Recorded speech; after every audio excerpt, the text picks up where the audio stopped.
Сәлем достар, бүгін 99-шы сабақ, нәтиже сабақты өтеміз. Мен үйрендім. Мәтінді мұқият тыңда дейді. Мен оқимын, сендер тыңдаңдар. Абай Қарқаралыдан қайтып келген соң күні-түні кітап оқыды. Оқыған кітаптарынан көп асыл бұйымдар тапты. Абай тарихи кітаптар мен шығыстың дастан хикаяларын бас алмай оқиды. Кешкі шайдан соң Абай кейбір оқып шыққан кітаптарын үй ішіне әңгімелеп береді.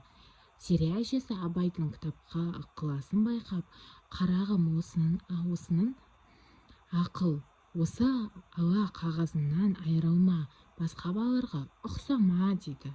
Абай әжесінің сөзіне риза болып, күн сайын бір тамаша әңгіме айтатын болды.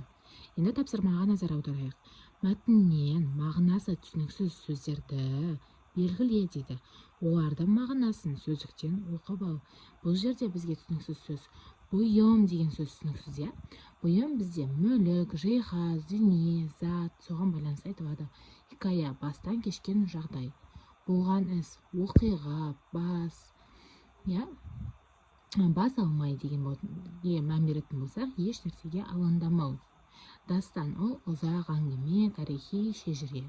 Ықылас, жақсы ниет, оң пиғыл. Енді екінші жаттығуға назар аударайық. Мәтіннің тақырыбы мен ондағы негізгі ойды анықта. Қай сөйлем мәтін тақырыбы мен негізгі ойға сәйкес келеді. Сол сөйлемді жаз. Енді қараңдар, бірінші сөйлемге мән берейік.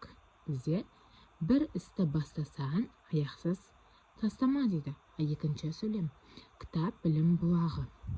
Мәтіннің тақырыбы талапты бала Абай десек болады. Негізгі ой білім адамды өсіреді. Тақырыпқа сай келетін сөйлем кітап білім бұлағы. Енді келесі жаттығуға мән берейік. Мәтіннен етістіктерді теріп жаз. Оларды негізгі және туынды, болымды және болымсыз етіп етістіктерге ажырат. Енді жазасыңдар балалар. Қараңдар, бірге орындайық. Бізде бұл үшінші жаттығу. Оқыды, негізгі болымды. Тапты, негізгі болымды. Оқыды, ол бізде негізгі болымды дедік. Әңгімелеп, туынды. Береді, негізгі болымды.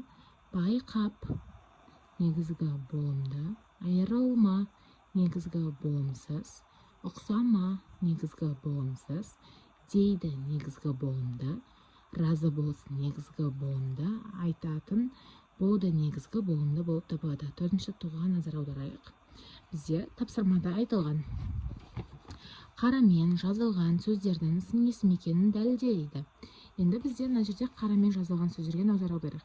Бізде бұл асыл, тарихи, ала. Енді осыларды бірге жазып орындайық. Төртінші жаттығуға келетін болсақ, асыл, тарихи, ала, тамаша, қандай деген сұрақтарға жауап береді. Сондықтан да бізде сын есім болып табылады, балалар. Енді келесі жаттығуға мән берейік. Келесі жаттығу бізде мәтін мазмұны бойынша ақпараттың дұрыс-бұрыстығын анықта дейді. Енді бізде қараңдар. Бұл жерде бірінші Абай күні-түні кітап оқыды ма?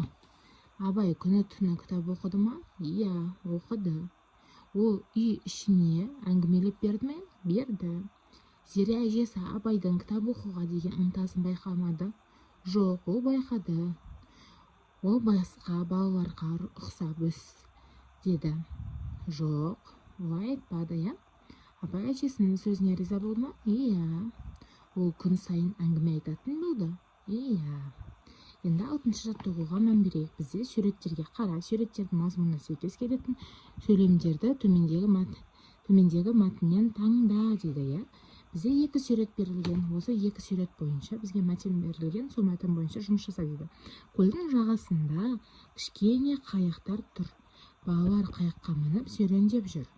Оқушылар демалыс үйіне келді. Демалыс үйі қалың қарағайдың арасында орналасқан. Жанында үлкен көлі бар. Мәтінді ретімен көшіріп жаз, сын есімдердің астын сыз. Енді мәтін бізде ретсіз көшірілген. Енді біз соны ретімен көшіріп жазып жатырмыз. Оқушылар демалыс үйіне келді. Демалыс үйі қалың қарағайдың арасында орналасыпты. Жанында үлкен көлі бар. Көлдің жағасында кішкене қайықтар тұр. Балалар қайыққа мініп серуендеп жүр. Мәтіндегі сын есімдер қалың, үлкен, кішкене деген сөздер. Осылардың астын сызып қойыңдар. сау саламатта болыңдар, менің каналыма жазылғандар.